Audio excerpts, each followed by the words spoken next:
कहते हैं कि जाट इज्जत पर वोट करता है और किसी से नाराज हो जाए तो सबक सिखाए बिना नहीं छोड़ता। पश्चिमी यूपी में तो एक कहावत भी है, जिसके जाट उसके ठाठ। यही जाट आजकल किसान आंदोलन के तंबू के नीचे लामबंद हो रहा है और पॉलिटिकल पार्टियों की बेचैनी बढ़ रही है। उत्तर प्रदेश से हरियाणा तक और राजस्थान से पंजाब तक। नमस्कार, मैं हूं नीरज और आज इस वीडियो में तफसील से बताऊंगा कि तकरीबन 2.5 महीने से चल रहे किसान आंदोलन ने अचानक कैसे ठंडी पड़ी जाट पॉलिटिक्स में उबाल ला दिया और क्यों उनके हुक्के की गुड़गुड़ाहट पर न सिर्फ हरियाणा पंजाब बल्कि तमिलनाडु से लेकर महाराष्ट्र और पश्चिम बंगाल के नेता भी दिल्ली के गाजीपुर बॉर्डर के चक्कर लगा रहे हैं। लेकिन सबसे पहले देखिए ये तस्वीर।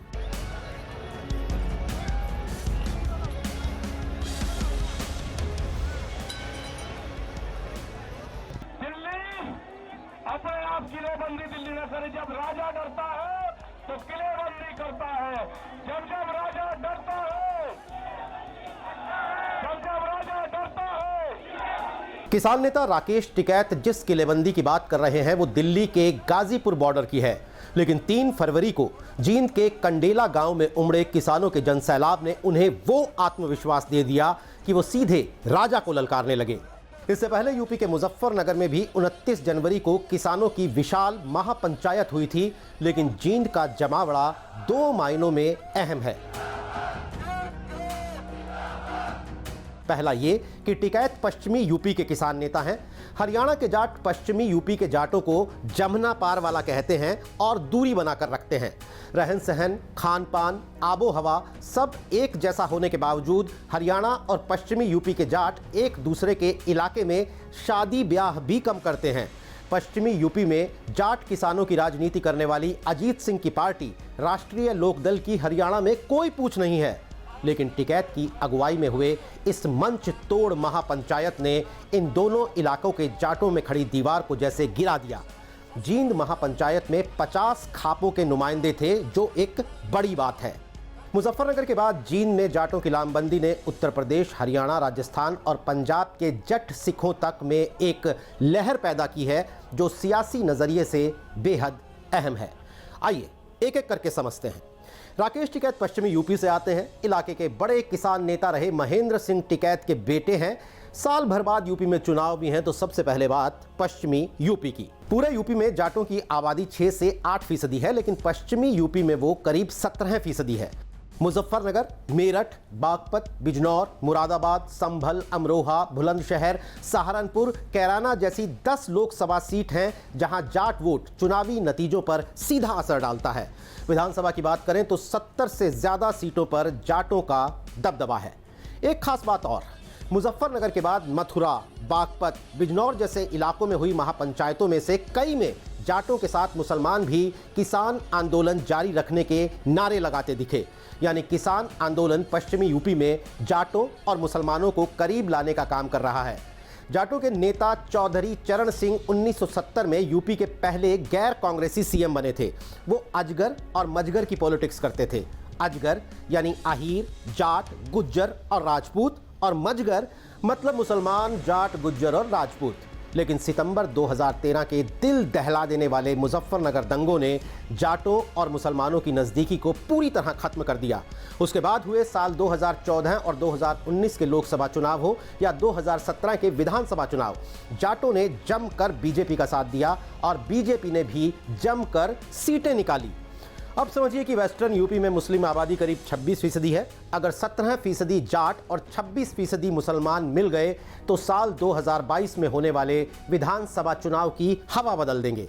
यही वजह है कि पश्चिमी उत्तर प्रदेश में बीजेपी के संगीत सोम, संजीव बालियान और सत्यपाल सिंह जैसे मुखर नेता सीन से गायब हैं और राष्ट्रीय लोकदल के जयंत चौधरी किसानों की हर पंचायत में नजर आ रहे हैं। महापंचायतों में उमड़ रही भीड़ साफ बता रही है कि जाटों की नाराजगी बीजेपी को भारी पड़ सकती है।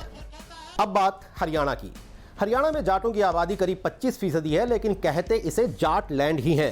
हरियाणा के 55 साल के इतिहास में लंबे वक्त तक जाट नेता ही मुख्यमंत्री बनते रहे।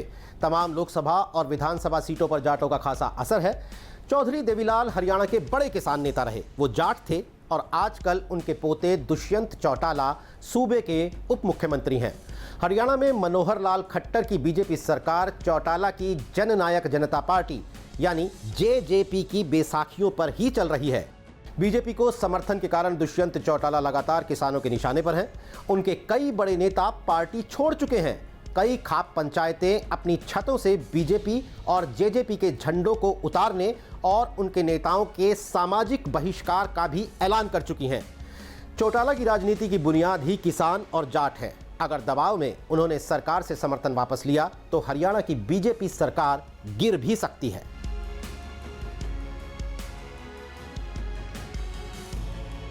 अब आते हैं राजस्थान पर। राजस्थान में जाट सबसे बड़ी आबादी वाली कौम है, करीब 10%। सूबे के एक बड़े जाट नेता हैं हनुमान बेनीवाल। बेनीवाल साहब की राष्ट्रीय लोकतांत्रिक पार्टी एनडीए में शामिल थी, लेकिन बीजेपी को लेकर जाटों के गुस्से को देखते हुए उन्होंने एनडीए का साथ छोड़ दिया है। राजस्थान की 200 विधानसभा सीट में से लगभग आधी पर जाटों का असर माना जाता है। अब चलते हैं पंजाब। दिल्ली के सिंघू बॉर्डर पर चल रहे किसानों के आंदोलन में जो बड़ी तादाद में सिख नजर आ रहे हैं, उनमें ज्यादातर जट सिख हैं। पंजाब में जट सिखों की आबादी 22 से 25% है। ज्यादातर मुख्यमंत्री इसी समुदाय से रहे हैं, चाहे वो मौजूदा सीएम अमरिंदर सिंह हो या सिख राजनीति का बड़ा चेहरा सरदार प्रकाश सिंह बादल। आप जट सिखों के दबदबे का अंदाजा इस बात से लगा सकते हैं कि 3 कृषि कानूनों के खिलाफ पंजाब के किसानों की नाराजगी को देखते हुए बादल के अकाली दल ने बीजेपी से अपना 24 साल पुराना नाता पिछले साल सितंबर में तोड़ दिया था। उससे ठीक पहले अकाली नेता हरसिमरत कौर ने केंद्र सरकार में कैबिनेट मंत्री का पद छोड़ दिया था। हालांकि अकालियों का साथ छूटने के बाद बीजेपी के लिए पंजाब की राजनीति में कुछ दांव पर है ही नहीं। इस सिलसिले को जरा और आगे बढ़ाएं तो दिल्ली का जिक्र भी जरूरी है। दिल्ली में द्वारका से लेकर पालम, महरौली, नजफगढ़, बिजवासन, मुंडका, नांगलोई, नरेला, बवाना तक वो ग्रामीण इलाका है जहां जाटों का असर है। दिल्ली में जाटों के 200 से ज्यादा गांव हैं और बीजेपी के जाट नेता साहेब सिंह वर्मा दिल्ली के मुख्यमंत्री भी रह चुके हैं। अरविंद केजरीवाल की पार्टी आप बीजेपी से किसानों की नाराजगी का सियासी फायदा उठाने का कोई मौका नहीं चूक रही। तो अब यह तय बीजेपी को करना पड़ेगा कि कृषि कानूनों को लेकर चल रहे किसान आंदोलन को शांत करना है या कई राज्यों में जाट वोट की एक बड़ी फसल से हाथ धोना है।